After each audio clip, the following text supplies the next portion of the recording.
नमस्कार दोस्तों, तो स्वागत है एक बार फिर से हमारे इस नए वीडियो में। और आज हम लोग देखेंगे पर्यावरणीय विज्ञान का सेट नंबर 4, जिसमें हम लोग देखेंगे वनों से संबंधित जो मोस्ट इंपोर्टेंट ऑब्जेक्टिव सवाल बनते हैं उसके बारे में इस वीडियो में हम लोग चर्चा करने वाले। ठीक है, इससे पहले यदि आपने सेट 1, 2, 3 को नहीं देखा है तो उसका लिंक डिस्क्रिप्शन बॉक्स में दे दिया गया है, आप वहाँ से उन सारी वीडियो को देख सकते हैं। ठीक है, चलिए अब इस वीडियो को हम लोग स्टार्ट करते हैं।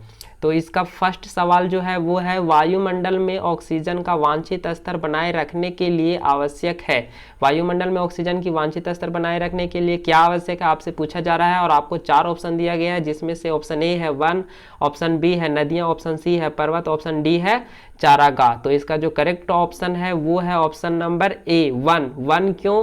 क्योंकि वन में जो पेड़ पौधे पाए जाते हैं वो क्या है कि अपना भोजन जब प्रकाश संश्लेषण क्रिया के दौरान बनाते हैं तो वहां पर अपने भोजन के साथ साथ क्या बन जाता है? ऑक्सीजन गैस बन जाता है। और ये ऑक्सीजन गैस वायुमंडल में मुक्त कर देते हैं पेड़ पौधे, जिससे क्या होता है कि ऑक्सीजन का वांछित स्तर जो है वो बना रहता है। ठीक है, तो आपको समझ आ गया होगा कि ऑक्सीजन का वांछित स्तर कौन बनाता है? तो पेड़ पौधे बनाते हैं। पेड़ पौधे कहाँ है? वन में। ठीक है, तो इसका करेक्ट ऑप्शन क्या है? वन।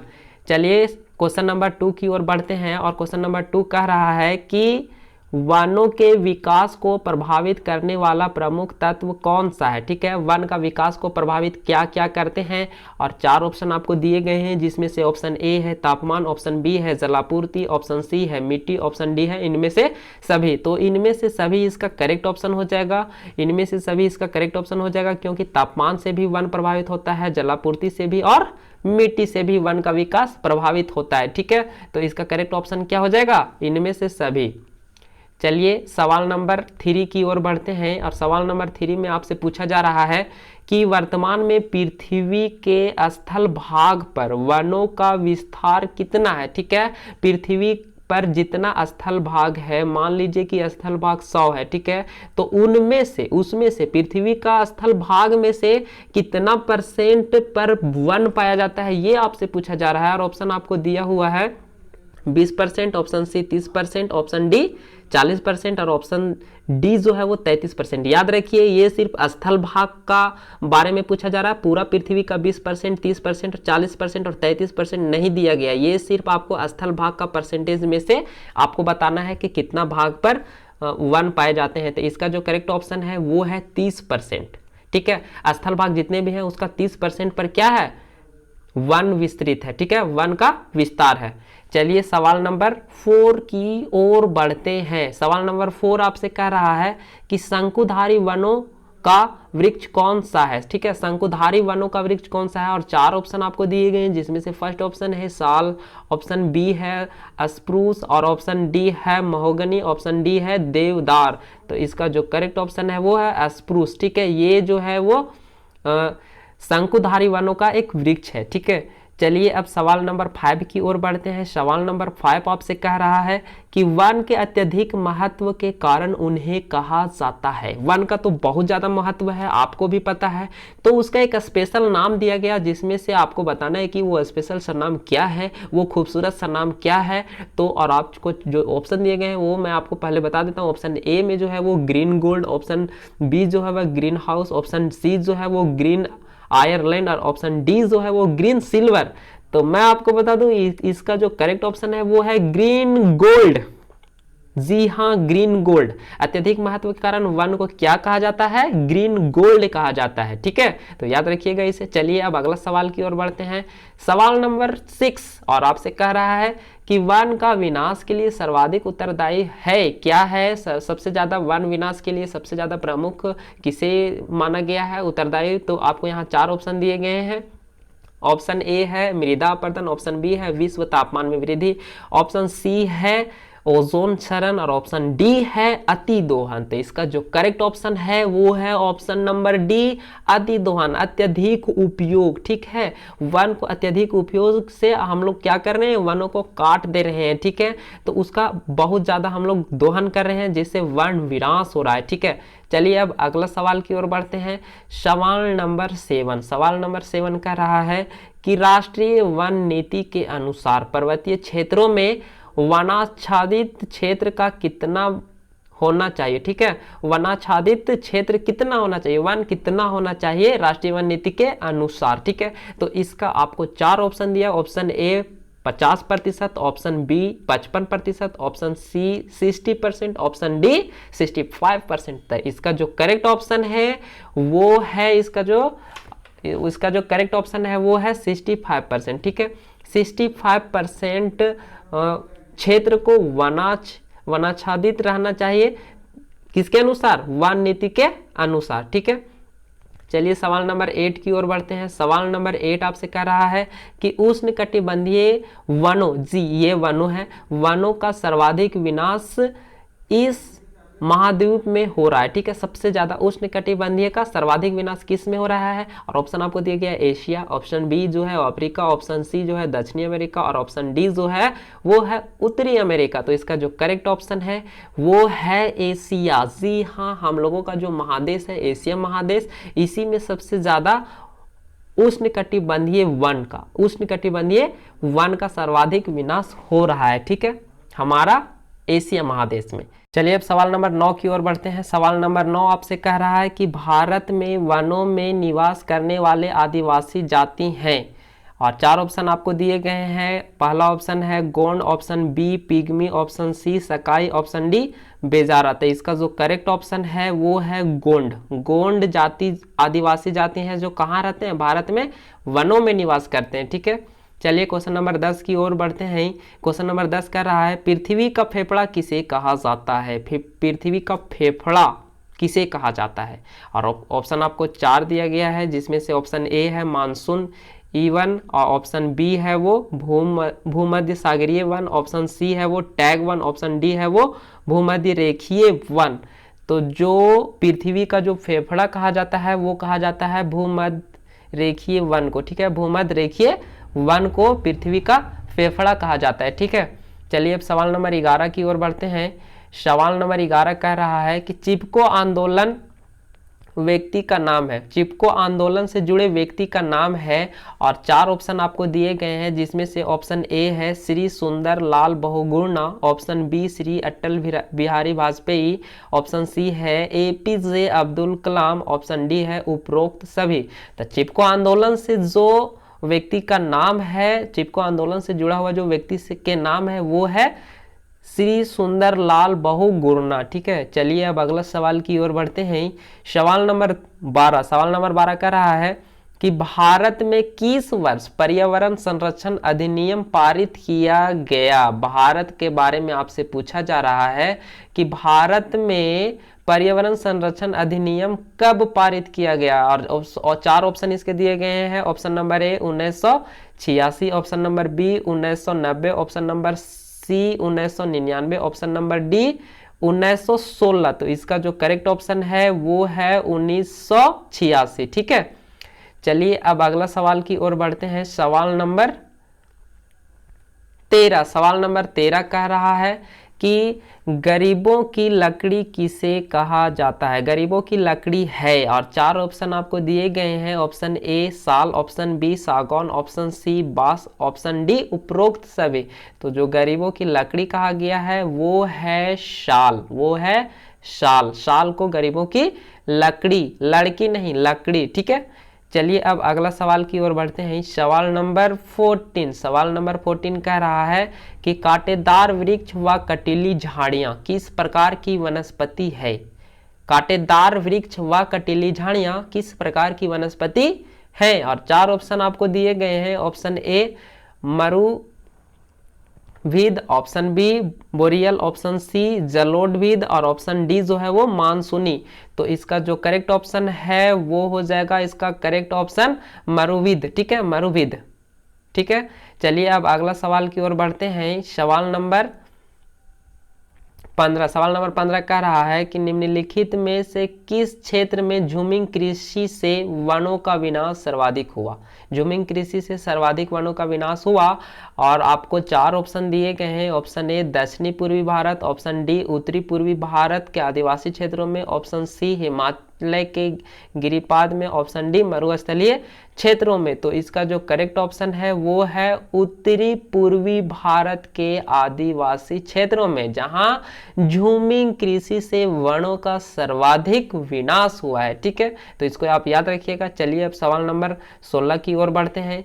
सवाल नंबर 16 कह रहा है कि वृक्ष एवं हरी वनस्पति निम्नलिखित में से कौन सी गैस सोखकर हमें ऑक्सीजन प्रदान करती है। वनों एवं हरी वनस्पति कौन सा गैस को सोखती है और हमें ऑक्सीजन देती है। ठीक है, तो आपको पता होना चाहिए कि पेड़ पौधे जो हैं वो हरी वनस्पति या पेड़ पौधे जो है वो अपने प्रकाश संश्लेषण की क्रिया में कार्बन डाइऑक्साइड CO2 लेती है और अपना भोजन के साथ साथ ऑक्सीजन गैस को रिमूव करती है। ठीक है, तो इसका जो करेक्ट ऑप्शन है वो हो जाएगा ऑप्शन नंबर बी।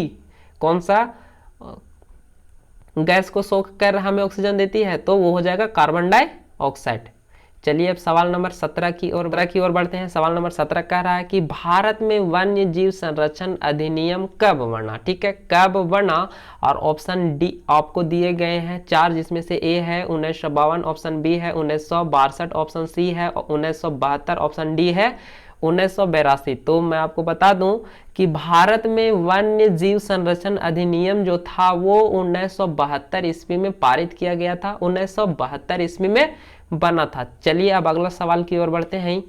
सवाल नंबर 18। सवाल नंबर 18 कर रहा है कि उष्णकटिबंधीय वनों में नहीं पाया जाता है। क्या नहीं पाया जाता है? 4 ऑप्शन आपको दिए गए हैं और बताना है कि इनमें से क्या नहीं पाया जाता है। कहाँ? उष्णकटिबंधीय वनों में। ऑप्शन ए है सागौन, ऑप्शन बी है आयरनवुड, ऑप्शन सी है साल, ऑप्शन डी है चीड़। तो इसका जो करेक्ट ऑप्शन है वो है चीड़।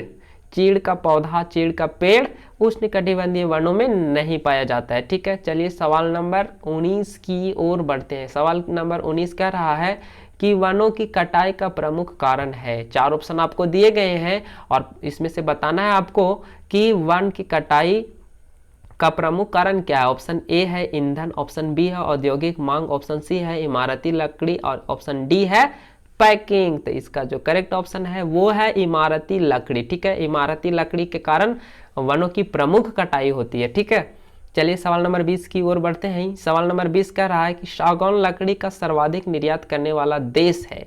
आपको 4 देश दिए गए हैं और इन 4 देशों में से आपको बताना है कि सागौन लकड़ी का सर्वाधिक निर्यात कौन सा देश करता है। उन 4 देशों में से जो ए में दिया हुआ है वो म्यांमार, ऑप्शन बी जो है वो थाईलैंड, ऑप्शन सी जो है वो कांगो, ऑप्शन डी जो है वो ब्राजील। तो इसका जो करेक्ट ऑप्शन है वो है म्यांमार। ठीक है, याद रखिएगा कि म्यांमार जो है वो सागौन लकड़ी का सर्वाधिक निर्यात करने वाला देश है।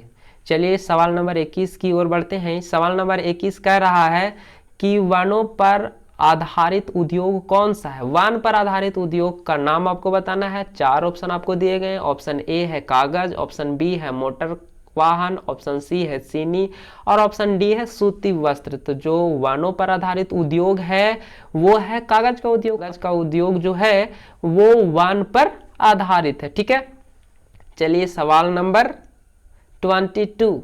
ठीक है, सवाल नंबर 22। सवाल नंबर 22 कह रहा है कि गौण वन उपज का उदाहरण है। गौण वन उपज का उदाहरण है, आपको बताना है इन 4 ऑप्शनों में से कौन सा है। ऑप्शन ए आपको दिया हुआ कत्था। कत्था तो आपको पता ही होगा किसे कहते हैं, और नहीं पता होगा तो पता हो जाएगा। ऑप्शन बी है ऊन, ऑप्शन सी है मोटे अनाज, ऑप्शन डी खनिज। ठीक है, तो इसका करेक्ट ऑप्शन है कत्था। गौण वन का उपज क्या है? कत्था। चलिए सवाल नंबर 23 कह रहा है कि एक औसत वृक्ष प्रतिदिन कितने व्यक्तियों के लिए ऑक्सीजन देता है। केवल एक पेड़। ठीक है, एक पेड़ कितने व्यक्तियों के लिए औसतन प्रतिदिन ऑक्सीजन देता है। ठीक है, और 4 ऑप्शन आपको दिए गए। ऑप्शन ए है 136, ऑप्शन बी है 63, ऑप्शन सी है 36, ऑप्शन डी है 100। तो इसका जो करेक्ट ऑप्शन है वो है ए। आप इसको सोच सकते हैं कि कितना महत्व है पेड़ पौधों का हमारे जीवन के लिए। एक अकेला पेड़ 136 आदमी को ऑक्सीजन दे सकता है, 136 व्यक्ति को ऑक्सीजन दे सकता है एक दिन में, प्रतिदिन औसतन। ठीक है, तो आप पेड़ पौधा का महत्व इससे अंदाजा लगा सकते हैं। चलिए ऑप्शन नंबर 24, क्वेश्चन नंबर 24 की ओर बढ़ते हैं। क्वेश्चन नंबर 24 का रहा है कि इमारती लकड़ी का सर्वाधिक उत्पादक देश है। इमारती लकड़ी का सर्वाधिक उत्पादक देश कौन सा है? 4 ऑप्शन आपको दिए गए हैं। ऑप्शन ए रूस, ऑप्शन बी संयुक्त राष्ट्र अमेरिका, option C Canada, option D India Bharat. तो इसका जो करेक्ट ऑप्शन है वो है संयुक्त राष्ट्र अमेरिका। संयुक्त राष्ट्र अमेरिका जो है वो इमारती लकड़ी का सर्वाधिक उत्पादक देश है। ठीक है, चलिए अब अगला सवाल की ओर बढ़ते हैं। सवाल नंबर 25, सवाल नंबर 25 का रहा है कि एक औसतन वृक्ष प्रतिदिन कितने टन कार्बन डाइऑक्साइड सोख लेता है। ठीक है, अभी हम लोगों ने देखा कि 136 व्यक्ति को एक पेड़ ऑक्सीजन दे सकता है, और इस सवाल में पूछा जा रहा है कि कितना टन कार्बन डाइऑक्साइड को वो ले सकता है। ठीक है, एक तो दे सकता था, यहाँ पर ले सकता है, तो कितना ले सकता है? और 4 ऑप्शन आपको दिए गए, जिसमें से है पहला ऑप्शन ए है 2 टन, ऑप्शन बी है 10 टन, ऑप्शन सी है 12 टन, ऑप्शन डी है वो 20 टन। तो मैं आपको बता दूं कि एक पेड़ जो है, एक वृक्ष है, वो प्रतिदिन 12 टन कार्बन डाइऑक्साइड को लेता है, 12 टन। ठीक है, 12 टन, और 136 आदमी को जीवित रहने के लिए ऑक्सीजन भी दे सकता है। चलिए अगला सवाल की ओर बढ़ते हैं। आप पेड़ पौधा का महत्व समझ रहे होंगे। चलिए सवाल नंबर 26, सवाल नंबर 26 का रहा है कि निम्न में से सर्वाधिक वनों का प्रतिशत किस देश में है। ठीक है, 4 ऑप्शन आपको दिए गए हैं, और 4 ऑप्शन में से आपको बताना है कि किस देश का सर्वाधिक हिस्सा वन है। ठीक है, ऑप्शन ए है रूस, ऑप्शन बी है ऑस्ट्रेलिया, ऑप्शन सी है भारत, ऑप्शन डी है ब्राजील। तो इसका जो करेक्ट ऑप्शन है वो है ब्राजील। ब्राजील में सर्वाधिक हिस्सा क्या है? वन पाया जाता है, सर्वाधिक प्रतिशत पर वन पाया जाता है। चलिए सवाल नंबर 27 की ओर बढ़ते हैं। सवाल नंबर 27 कह रहा है कि पर्वतीय क्षेत्रों में वन विनाश में कौन सा प्रकोप बढ़ा? पर्वतीय क्षेत्र में वन विनाश से कौन सा प्रकोप बढ़ा? और ऑप्शन 4 आपको दिए गए हैं। ऑप्शन ए है भूकंप, भूस्खलन, ऑप्शन सी है ज्वालामुखी, ऑप्शन डी है चक्रवात। तो पर्वतीय क्षेत्रों में वनों के विनाश के कारण क्या हुआ? भूस्खलन की प्रकोप बढ़ गया है। ठीक है, भूस्खलन वहां ज्यादा होने लगा है। ठीक है, चलिए सवाल नंबर 28 की ओर बढ़ते हैं। 28 कह रहा है कि भारत में सर्वाधिक भाग पर विस्तृत वन कौन सा है? ठीक है, भारत में कौन सा वन सबसे ज्यादा विस्तृत है, सबसे ज्यादा कौन सा वन है? और आपको 4 ऑप्शन दिए गए। ऑप्शन ए उष्णकटिबंधीय सदाबहार वन, ऑप्शन बी शंकुधारी वन, ऑप्शन सी शीतोष्ण कटिबंधीय वन, ऑप्शन डी उष्ण कटिबंधीय वन। तो इसका जो करेक्ट ऑप्शन है वो है उष्ण कटिबंधीय मानसूनी वन। भारत में सर्वाधिक भाग पर विस्तृत कौन सा वन है? तो उष्ण कटिबंधीय मानसूनी वन है। इसको याद रखिएगा, हमारी भारत की बात है। चलिए अब अगला सवाल की ओर बढ़ते हैं।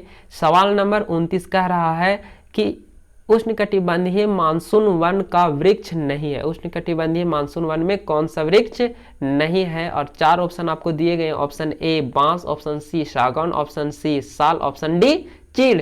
तो इसका करेक्ट ऑप्शन जो है वो है चीड़। चीड़ का पेड़ उष्णकटिबंधीय मानसूनी वनों का वृक्ष नहीं है। ठीक है, चलिए अब सवाल नंबर 30 की ओर बढ़ते हैं। सवाल नंबर 30 है जो आपसे कह रहा है कि उष्णकटिबंधीय मानसूनी वनों को कहा जाता है। ठीक है, ये है उष्णकटिबंधीय मानसूनी वन को कहा जाता है। क्या कहा जाता है? 4 ऑप्शन आपको दिए गए हैं। ऑप्शन ए शुष्क वन, ऑप्शन बी पतझड़ वन, ऑप्शन सी सदाबहार वन, ऑप्शन डी वर्षा वन।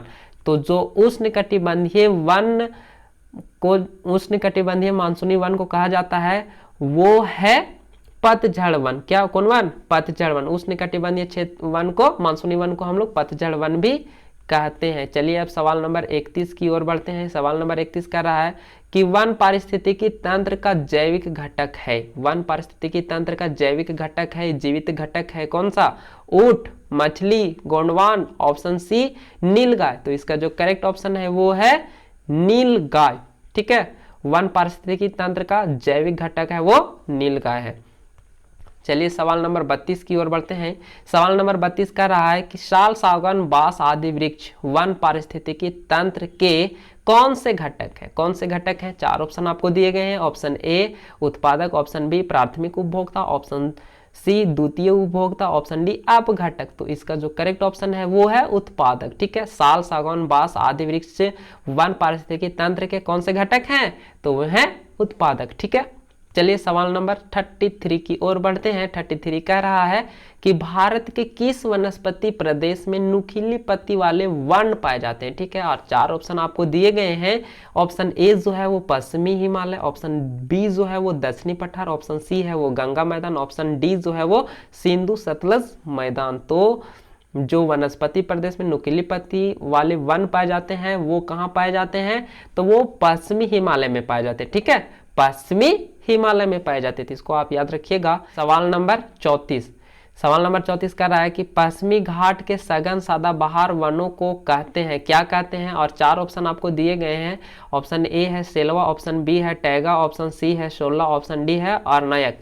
तो इसका जो करेक्ट ऑप्शन है वो है सेलवा। ठीक है, सेलवा। पश्चिमी घाट के सघन सदाबहार वन को क्या कहते हैं? सेलवा कहते हैं। ठीक है, चलिए अब अगला सवाल की ओर बढ़ते हैं। सवाल नंबर 35 कर रहा है कि वन जीव संरक्षण अधिनियम कब पारित किया? वन जीव संरक्षण अधिनियम कब पारित किया गया? और आपको 4 ऑप्शन दिए गए हैं, जिसमें से फर्स्ट ऑप्शन जो है वो 9 सितंबर 1972, ऑप्शन बी जो है वो 9 सितंबर 1974, ऑप्शन सी जो है वो 9 सितंबर 1981, ऑप्शन डी जो है वो 9 सितंबर 1984। तो जो इसका करेक्ट ऑप्शन है वो है 9 सितंबर 1972। ठीक है, 1972 ऑप्शन ए वाला सही है, यहाँ पर 1 भी होगा, 1972। ठीक है, चलिए अब अगला सवाल की ओर बढ़ते हैं। सवाल नंबर 36 का वन जीव संरक्षण अधिनियम 1972 में कुल कितनी धाराएं थे? यहाँ पर आपको धाराओं की संख्या पूछी जा रही है। और ऑप्शन ए जो आपको दिया हुआ है 54, option B 56, option C 64, option C 66। ठीक है, 66। तो इसका जो करेक्ट ऑप्शन है वो है 66 धाराएं जो थे वो 1972 अधिनियम वन जीव संरक्षण अधिनियम में थे। तो इसको याद रखिएगा। चलिए अब सवाल नंबर 37 की ओर बढ़ते हैं। सवाल नंबर 37 का रहा है कि केंद्रीय पर्यावरण मंत्रालय द्वारा वनों के संरक्षण पर निगरानी हेतु कितने प्रदेशक कार्यालय स्थापित किए गए थे? कार्यालयों की संख्या आपको पूछा जा रहा है। ऑप्शन दिया हुआ है 4, 5, 6, 7। तो कितने कार्यालय थे? तो 4 कार्यालय थे। कितने? 4 कार्यालय थे। चलिए अब अगला सवाल की ओर बढ़ते हैं। सवाल नंबर 38, सवाल नंबर 38 कह रहा है कि भारत में सर्वाधिक वन क्षेत्र किस राज्य में है? भारत के किस राज्य में सर्वाधिक वन क्षेत्र पाया जाता है? और 4 ऑप्शन आपको दिए, option A Jharkhand, option B Madhya Pradesh, option C Bihar, option D Assam.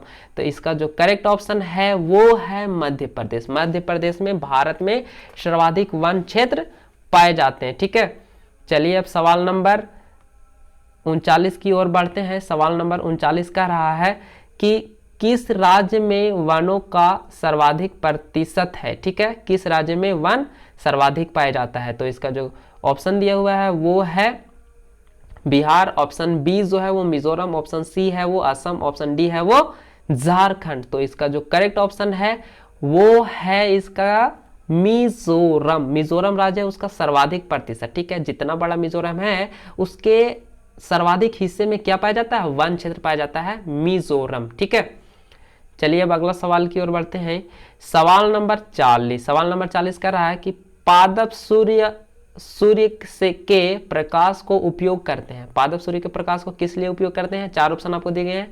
Option A प्रकाश संश्लेषण के लिए, ऑप्शन बी प्रकाशीय श्वसन के लिए, ऑप्शन सी भोजन पचाने के लिए, ऑप्शन डी इनमें से कोई नहीं। तो इसका जो करेक्ट ऑप्शन है वो है प्रकाश संश्लेषण के लिए, फोटोसिंथेसिस। ठीक है, पेड़ पौधे क्या करते हैं? प्रकाश संश्लेषण क्रिया करते हैं, जिससे उनका भोजन बनता है और भोजन के साथ साथ ऑक्सीजन देता है। ऑक्सीजन के साथ साथ वो लेता क्या है? वो लेता है कार्बन डाइऑक्साइड और देता है ऑक्सीजन। ठीक है, वो इतना कितना 12 टन कार्बन डाइऑक्साइड लेता है और 136 लोगों के लिए ऑक्सीजन दे सकता है, औसतन एक वृक्ष। ठीक है, तो आज का वीडियो यहीं समाप्त करते हैं, फिर मिलते हैं नेक्स्ट वीडियो में। धन्यवाद।